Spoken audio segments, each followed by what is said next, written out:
Typically, AVI-8 doesn't make pilot's watches so much as awesome little deconstructed airplanes that go on your wrist. But today we're going to be taking a look at one of their watches that is much more of a classic pilot's watch with a little bit of their kind of AVI-8 flavor thrown in. And I think the result is not only a really cool, attractive design, but it's also a pretty phenomenal value. Today we're taking a look at the AVI-8 Flyboy Engineer Automatic.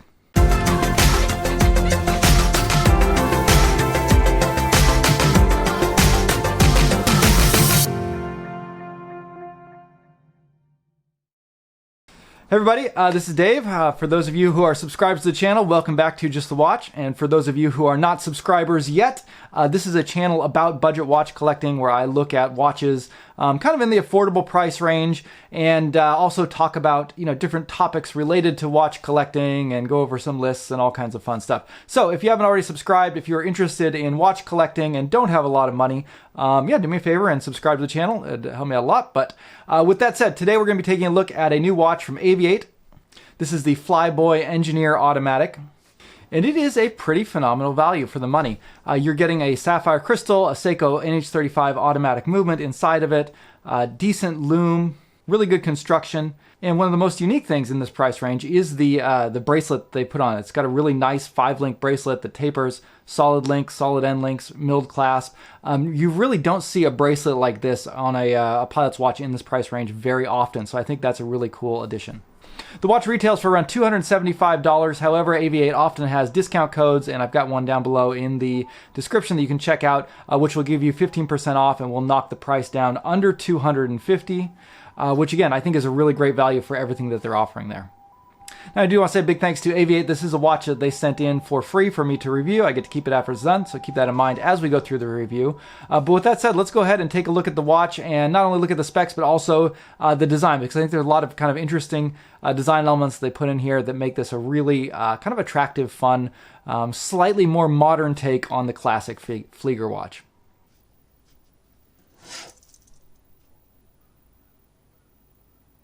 All right, here's the AVI-8 Engineer Flyboy Automatic. Let's go ahead and get the dimensions and specifications out of the way. Across, you're getting a 42mm case, 50mm lug to lug, 13mm thick, including that slightly domed sapphire crystal, 22mm lug opening, so a lot of great strap options that you get there. And then you're getting this really nice solid link, 5-link kind of engineer style bracelet with solid end links, and a milled clasp. And then inside you are getting a Seiko NH35 automatic movement, which as you would expect has hand winding and hacking. All right, let's go ahead and talk a little bit about the design of this guy, and I really like what they've done here. So obviously this is a take on the classic Type A Flieger style watch, but they have taken some liberties with it, and this is not just a straight up copy of the original Flieger watch. It's definitely an aviation inspired piece. It's definitely a pilot's watch. You're getting very high legibility, those big thick sword shaped hands, and big blocky Arabic numerals. On this colorway they've gone with a green dial, which as you can see has this kind of gradient effect where it's lighter in the middle and then gets darker as you go outward, which really looks great. I love that. That's one of my favorite features of the watch, is the way they've done that gradient dial. In addition, as you can see, it is also heavily textured, which is also cool. That might be a little bit polarizing. Some people might not be into the whole textured dial thing, but here I think it looks great. You can also notice that the numerals, rather than going with like a straight flat white color like you would often find in these sort of Flieger style watches, they've gone with kind of a brownish or yellowish sort of old radium style lume, which I think pairs perfectly with the green. I love the color combination there. It kind of softens the look a little bit, but still gives you great contrast. It's real easy to read. You're not going to have any trouble with legibility. Now, the downside to this color is that you are getting not as bright of lume, and I believe that both the blue and the black dial versions have kind of a white paint that is much brighter in the dark. But that's that's usually a trade-off that you have to make when you go with this sort of color on the indices. Another thing that I like that they've done with this one is they've gone with a gold second hand. So you can see that second hand is kind of a gold color, and it's got that little target symbol on the end of it, which is kind of AVI-8's logo. You can see the same thing on the sign crown where you've got that target motif going there as well. but the gold and green goes great. And depending on the colorway of the watch you choose, you'll get different colored secondhand. So I think that's a really cool touch as well. Also, something that AVI-8 often does is they rather than putting a 12 o'clock marker, they put a 0, which is a really unique style element. I don't see a lot of watches or any other ones that I know of doing that, but they do it fairly commonly. I actually heard from one of my commenters that actually is meant to mimic the altimeter dial in an airplane, which always starts at 0, and then the numbers would mark how many feet off the ground you are. So really cool touch, and it's definitely an interesting look to have the 0 there instead of the 12 or just the triangle. So it's another kind of little way that AVI-8 has taken this really, again, classic style watch and kind of made it their own. Then they made some kind of interesting choices. So you can see they have an inner numeral track, which in this case is to read out the military time or the 24-hour time, which is unusual. Typically if you're going to have that, you would have like a Type B design where you would have the minutes marked in large on the outside, and then you'd have 12 hours marked on the inside. In this case, it's very clearly not going for that style. So I'm not sure why they included the 24-hour markings, other than just to kind of give it some of its own flair and character. More often you find that on field watches rather than aviation watches. Then they've also done these cross hatches in it as well, with a cross in the middle, which again, it kind of makes the dial a little bit busy, but all of these smaller things are a little bit more subtle, and they kind of get lost a little bit in the texture and the colors on the dial, so they don't distract too much. But they are some interesting choices. Overall, I from a distance, I like the way it looks. I like the overall balance and everything. I think it works well. And it just has this, really kind of fun, sort of vintage, warm feel to it that I really appreciate.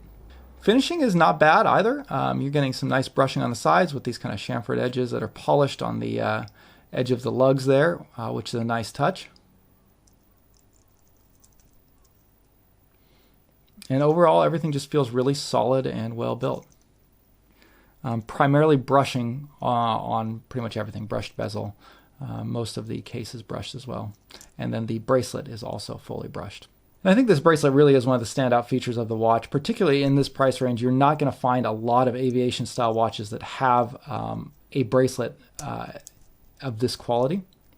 It has a really nice milled clasp. It's very comfortable on the wrist. And the links are all very solid. They are just push pin links, so it's fairly easy to adjust, but you're not getting screw links at this price range. You are getting solid end links.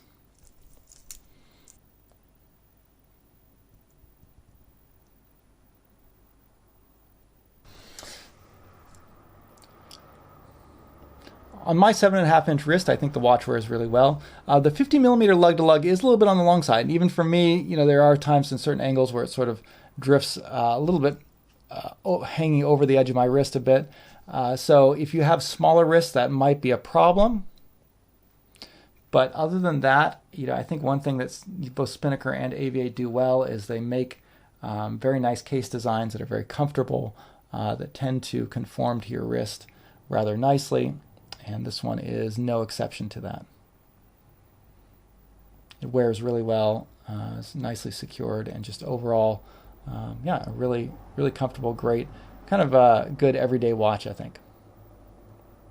Particularly for those of you who are interested in aviation and like the legibility of a pilot style watch. All right, next up, let's take a look at the lume on the watch, and it's okay. It's passable. It gets the job done, but I think particularly on this green dial version, the lume is weaker. The indices are painted in this kind of patinaed lume look, and that just typically is not as bright as your standard lume. And so I believe on the black dial and blue dial versions, you get a brighter lume formulation just because of the colors that they chose. However, to get to get that sort of cool vintage look, which does go really well with the green dial. I think in the light, that's a great choice to go with. But in the dark, yeah, you're not getting as bright of a lume formulation. I've got it up here against some of the other sort of pilot style watches in my collection. And, it fares, about average with some of the lower end ones, but definitely not as bright as some of the brighter ones. So yeah, that's kind of what you get with the lume on this one. But again, if you're really interested in the lume, check out the black or blue dial. I believe that that's a little bit brighter. So it's something to keep in mind. One thing that I do really like about this watch is how well it plays with different straps. While that 5-link bracelet is one of the highlights of this watch, you can take it off and throw it onto a leather watch strap or onto kind of a NATO style, and it will work really well. I really like how it looks when you pair with kind of that classic riveted pilot's watch style leather strap. But it also looks great on NATO straps as well. I've got it here on this single pass twill strap from Vario, so a really cool look there. Yeah, and I think you can really mix it up with a lot of other different straps and get some really cool looks out of the watch and kind of stretch it and make it go a little bit further if you do get tired of wearing it on the bracelet and want to switch to something a little bit warmer, a little bit more comfortable or sporty looking. You know, you can really mix and match, and I think the watch does great on different straps. Okay, next up, pros and cons of the AVI-8 Flyboy Engineer Automatic. On the pro side, again, I think this is just a really well-spec'd watch for the price, especially to get that bracelet on there. It's just a great bracelet, and it matches the character of the watch really well. And the overall design of the watch is pretty appealing too. I really like the green gradient dial and the colors that are there. It just has this kind of warm sort of vintage look to it, and yet at the same time, yeah, it's got a lot more of a kind of AVI. It's a little bit modern touches and flares in there as well. I think it makes a really great everyday watch, and while the lug-to-lug is a little bit on the large side, which might make it difficult for some people with smaller wrists to wear, on the whole it's pretty comfortable and fits really well. As far as negatives go, there's not really a whole lot to complain about, especially at the price that they're offering. You know, there's nothing on here that I would look at and say, okay, so at this price, I think they should have done better in this area. Obviously, they could have done better if they made the watch more expensive, but for what you're getting, I think it's just a great price and a great watch.